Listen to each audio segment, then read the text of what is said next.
नमस्कार दोस्तों, स्वागत है एक बार सभी साथियों का पॉलिटी स्टडी यूट्यूब चैनल पर। दोस्तों, राजस्थान पुलिस पेपर जो मोस्टली अगर हम बात करें कांस्टेबल के 2 पारियों में संपन्न हुए थे, और अगर हम दूरसंचार की बात करें तो उससे ही 3 पारियों में पेपर का टोटल संचालन हुआ था। दूरसंचार की मेरिट अलग हिसाब से रहेगी, और दूसरी बात अगर हम बात करें दोनों पारियों की जो मेरिट रहनी है, यानी राजस्थान पुलिस की जो पहली पारी और दूसरी पारी, दोनों पारियों की अलग अलग मेरिट का लेवल रहेगा। क्यों रहेगा? क्योंकि पहली पारी में जिन जिलों को दिया गया था उसमें टोटली एक ही जिले के अकॉर्डिंग टोटल अभ्यर्थी शामिल किए गए थे, और जो दूसरी पारी में शामिल किए गए थे, दूसरी पारी में जो भी विद्यार्थी शामिल हुए थे वो अलग यानी सेपरेट जिलों के अकॉर्डिंग हुए थे। इसलिए एक चीज तो आप नोटिस कर लेना, पहली पारी के पेपर का लेवल और दूसरी पारी के जो पेपर का लेवल था, उन लेवल पर कोई प्रभाव पारियों पर नहीं पड़ने वाला है। ठीक है, दोनों का आप ये मत से नॉर्मलाइजेशन इसमें होगा नहीं, राजस्थान पुलिस नॉर्मलाइजेशन पेपर का नहीं करती है, ध्यान रखना, क्योंकि जिला वाइज मेरिट रहेगी और जिला वाइज ये सेंटर आवंटित किए गए थे। ठीक है, आज हम बात करेंगे मान लो टोटली मेरिट का स्तर क्या रहने वाला है, किस आधार पर कितने बच्चे टोटल बैठे थे, और किस आधार पे अनुमानित आधार पे हम बात करें तो राजस्थान पुलिस का जो पेपर हुआ है, पेपर का स्टैंडर्ड और उस आधार पे टोटल टीम ने जो हमने तैयार किए एक आंकड़े डाटा और टोटल विद्यार्थियों के आधार पर उस हिसाब से कितने का आंकड़ा रहने वाले, कितने बालक बालिकाएं जिनको फिजिकल के लिए बुलाया जाएगा, यानी उनका शारीरिक दक्षता परीक्षा के लिए आमंत्रित करेंगे, मेडिकल के लिए आमंत्रित करेंगे, उसी आधार पर हम बात करेंगे। यानी नंबर और दूसरी बात फिजिकल की तैयारी किस बच्चे को शुरू कर देनी चाहिए हल्की फुल्की, और कितने कब तक इसके मेरिट यानी रिजल्ट आने की संभावना रहेगी इसमें। तो सबसे पहले मैं एक चीज बात करूं तो राजस्थान पुलिस का जो पेपर हुआ था तो टोटल अपने पद कितने थे, इसमें पदों की संख्या अपने थी 10,000। पद कितने थे? 10,000 पद थे, और 10,000 पदों में आवेदन कितने आवेदन भरे गए थे? टोटल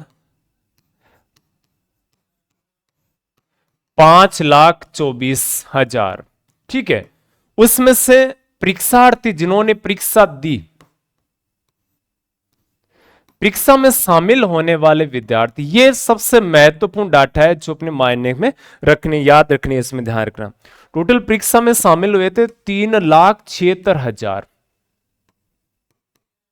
यानी मैं कह सकता हूं कि टोटल 72% विद्यार्थी, 72.56% परीक्षार्थी इस परीक्षा में शामिल हुए थे। ठीक है, अब एक तो ये चीज, दूसरी बात अच्छे पद है, ध्यान रखना पदों में कोई कमी नहीं, अच्छे पद है राजस्थान पुलिस में, ये पद अच्छे लेवल के आए हैं इसमें।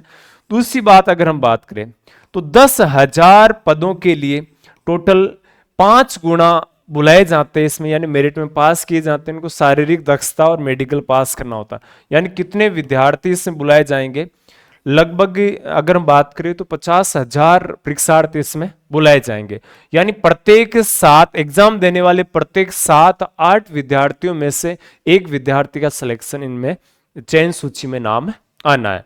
ठीक है, अब हम पेपर के लेवल की थोड़ी सी बात करें, स्टैंडर्ड की बात करें, यानी पारी फर्स्ट और सेकंड। एक तो याद करना टेली इन्फॉर्मेशन का पेपर था, उसकी तो अलग ही मेरिट बनेगी, अलग ही लेवल रहेगा।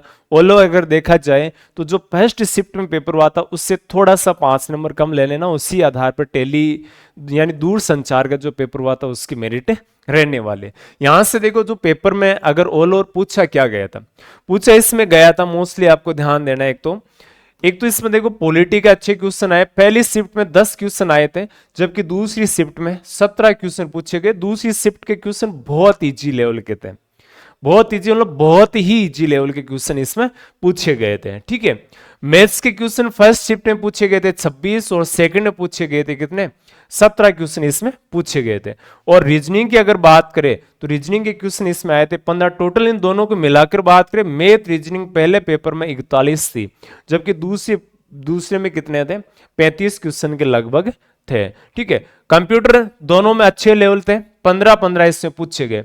मैं एक चीज बात करूं तो इन 3 सब्जेक्ट को मिलाकर टोटल 45 क्वेश्चन इसमें आ जाते हैं।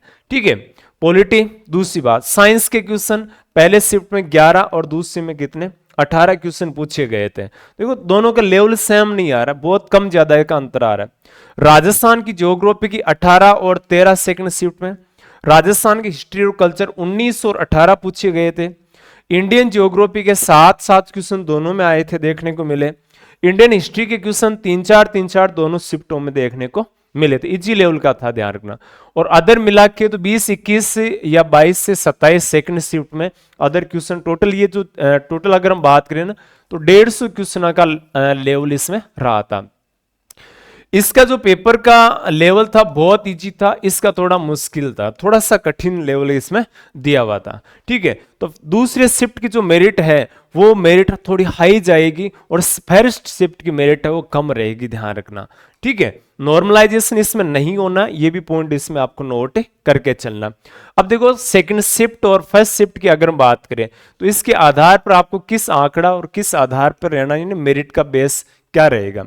पहले मैं फर्स्ट शिफ्ट की बात कर लूं तो फर्स्ट शिफ्ट की मेरिट रहेगी, ध्यान रखना, जनरल की लगभग संभावित आंकड़े रहेंगे 90 से 100 नंबर अगर आप ला रहे हैं तो आप फिजिकल के लिए क्वालिफाई हो, कोई दिक्कत इसमें नहीं है, ठीक है। और याद रखना जो टोटल अक्सर ये भी होता है कि मान लो कि बहुत अच्छे रैंक में आ रहे हैं वो विद्यार्थी फिजिकल भी पास प्रॉपर नहीं कर पाते हैं, ठीक है। तो इसके लिए बहुत मेहनत की आवश्यकता है। जिसके ओबीसी में है वो तो उसके लिए 88 से लेकर 93 तक अगर नंबर आ रहे हैं तो यानी कुल मिला के उनके लिए फिजिकल फर्स्ट शिफ्ट वालों को बुलाया जाएगा। और अगर वही सेकंड शिफ्ट की बात करें तो 103 से 108 के मध्य नंबर ला रहे हैं तो उनका अच्छे से नंबर है, कोई दिक्कत नहीं है। ओबीसी में 98 से लेकर 104 के मध्य, और ईडब्ल्यूएस में फर्स्ट शिफ्ट में 85 से 90 तक, और सेकंड शिफ्ट में ज्यादा कुछ नहीं है, आपको मात्र 7-8 नंबर का अंतर रहने वाला है, ठीक है। एससी के लिए याद रखना 17 से 80 है फर्स्ट शिफ्ट में, सेकंड में 82 से 88 के मध्य, और एससी एसटी के लिए याद रखना 65 से 70 है फर्स्ट शिफ्ट में, और 77 से 82 का आंकड़ा जो निकल के आया वह एसटी के लिए सेकंड शिफ्ट में नंबर लाने होंगे, ठीक है। एमबीसी जो गुजर वगैरह है उनके लिए याद रखना फर्स्ट शिफ्ट में 83 से 85 और सेकंड शिफ्ट में 90 से 94 के मध्य रहने वाले हैं। महिलाओं के लिए याद रखना 3 से 4 नंबर इसमें कट डाउन कर लेना, बाकी कोई ज्यादा चेंजेस बदलाव इसमें नहीं रहने वाले, ठीक है। और यही आंकड़े अगर आप मान लो कि जो क्षेत्र अनुसूचित क्षेत्र है, शेड्यूल एरियाज से संबंधित एरिया के लोग आते हैं उनके लिए यह आंकड़ा औसत रहेगा 65 से लेकर 70 के मध्य अगर वो पहुंचे, यानी 65 का औसत आंकड़ा प्राप्त कर ले, उनके लिए मैक्सिमम बहुत बेटर रहेगा, ठीक है।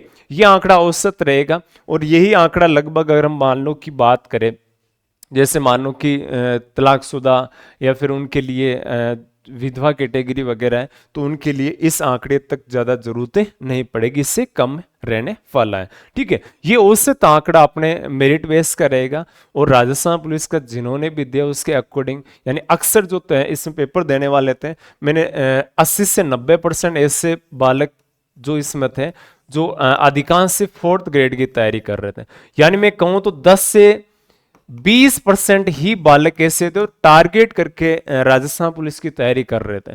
तो बाकी जो आइडिया था उसके अकॉर्डिंग हम बात करें तो उनका ये आधार था कि हाँ ठीक है पेपर देना है और पेपर पास हो जाए, बस हो जाए तो ठीक है, नहीं भी हो तो भी ठीक है। यह आंकड़ा सबसे यानी बेटर अगर हम बात करें तो 20-10 लास्ट मैक्सिमम 20% ऐसे विद्यार्थी जिन्होंने राजस्थान पुलिस को टारगेट करके पेपर दिया, तो वो अक्सर अगर हम बाकी की बात करें तो लगभग बाकी से आगे मिलेंगे कुछ हद तक। तो ये मोस्टली आपको थोड़ा सा ध्यान इसमें देना है, ठीक है। ये ऑल ओवर एनालाइज इसके आधार पर आपको नोट करना।